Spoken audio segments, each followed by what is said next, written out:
beautiful people, welcome to Mimzy Vids. I am Marwa aka Mimzy, and today is Blasphemy Day.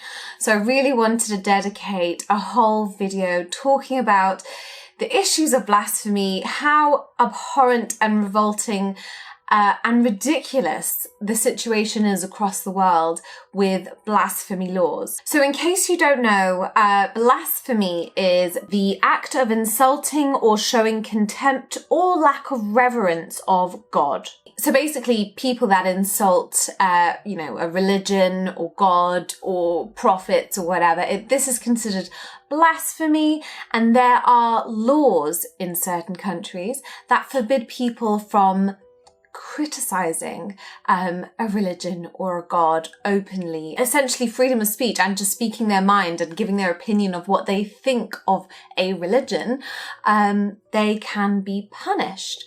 And the punishments vary from fines to death. These laws just don't make sense in our day and age where we do put emphasis on freedom of speech, on equality, on human rights, people being able to speak their mind, live their lives and have freedom of expression and just general freedom to live their lives how they want to live.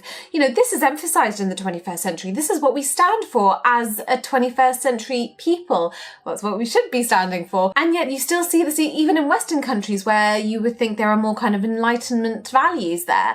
There are a small percentage, 16% in Europe and 29% in the Americas, that still have blasphemy laws. In fact, many people will argue that they're dormant and they're ignored, but they shouldn't be there as well. I know that there have been sort of fines and things like that. So it's a complete juxtaposition for them to kind of have this secular society and then still have blasphemy laws. And of course, they're standing by whilst the majority, and we probably have guessed this already, especially if you're subscribed to my channel, the majority of countries that have blasphemy laws are Muslim majority countries. Just as a comparison, 90% of the Middle East and North Africa have blasphemy laws. So very restrictive, so against human rights, and yet everyone sort of stands by and doesn't say anything. So these are things that we have to tackle. We have to talk about this. And this is a big part of why I have this channel. People always ask me why do you keep talking about Islam? Yes, because there are still issues. Why can't we talk about it? Why are people being punished as if it's a crime to criticize a religion? What is this crime?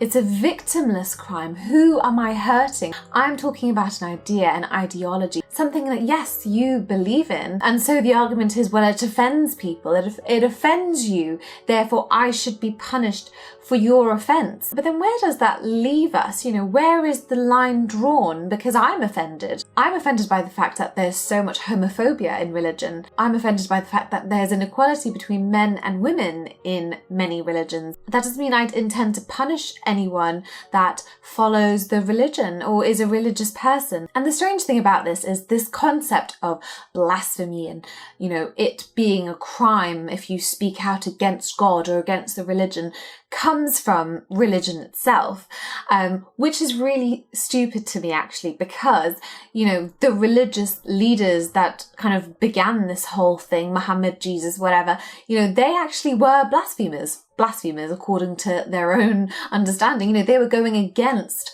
what was the norm of that time or what the religion was at that time. Abraham, not only did he speak out against the pagans and idol worshipping and really kind of criticize the way that they were so stupid actually for believing in idols, because idols don't do anything. They don't help you. They don't get up and walk around. They don't talk back, which, by the way, I don't know if Allah talks back either. So that was a weird criticism of his. But anyway, so not only did he criticize, but he actually went further and took an axe and actually damaged their property, damaged their gods, broke all the idols and then left the tallest one standing, all to prove a point and to have a kind of intellectual discussion about how their religion, what they believed in, what they valued very close to their hearts, just didn't make any sense. Was that not offensive? Would religious people say that, well, that one was fine because, he had the truth, or he had the right religion, therefore it doesn't matter if it's offensive. Where is this line of offensive? Anyone that has had a progressive change, in a view or how things are done in any sort of societal development, it has been an innovation. It has been a critique of perhaps how things were done previously.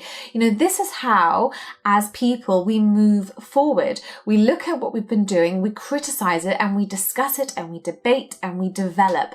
That is just part of life. And that has been a key to where we are now as a society in many ways in the West. And so to have this wall around religion now as being something that needs to be protected and not criticized and not spoken about in a negative way is ludicrous. If you believe in whatever you believe in, then go ahead. Why are you threatened by me not believing in it and by me vocalizing why I don't agree with it? Why is it threatening you? If you're so strong in your faith, nothing should threaten that.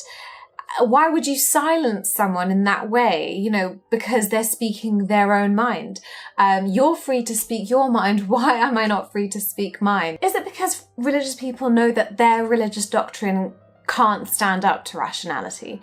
Is that what they're afraid of? That they can't actually defend themselves when someone is critiquing them? Because even if they couldn't, I can't. There's no reason. Please, someone out there, comment down below why you think it would be okay, if this is what you truly believe, to punish someone. Have it as a crime, a criminal offence to criticize your religion. The worst part of this, that is a genocide going on of apostates and blasphemers in the Muslim world. And people are turning a blind eye to it. When it comes to blasphemy, they're criticizing a religion. Well, that's their business, it's their religion. There's not enough commotion for what is actually happening in the world right now. People are literally losing their lives, being tortured and slaughtered because of Facebook posts or text messages, or having an opinion or saying something to someone that actually they don't agree that the Prophet Muhammad was a prophet, or they don't really think that God's a great guy, or whatever it may be. It could be me, what I've said on my channel. There are so many people out there, and I'll give you just a few examples, but there are thousands out there. I've mentioned him before, Raif Badawi from Saudi Arabia. He is being imprisoned for 10 years because of a blog he had online that was just actually very, not as kind of critical as probably I have been, but it was more just kind of that they should evaluate their Islamic understandings and their political system within Saudi Arabia. So just voicing his opinion on the internet has caused him to have 10 years in prison and 1,000 lashes.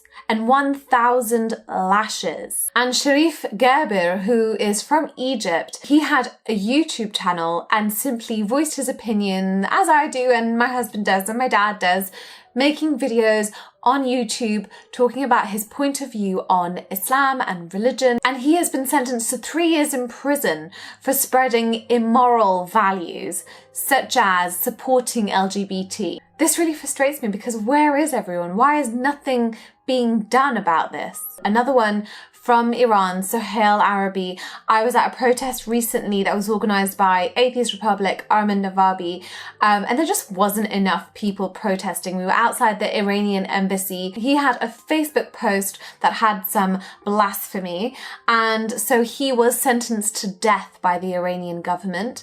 However, this did get some attention from human rights activists, and he's just now been imprisoned. His mother, who actually has been protesting and fighting against the system, has gone missing. He has a wife, he has children, and he is stuck in prison. He doesn't have access to medical care. He's gone on hunger strikes.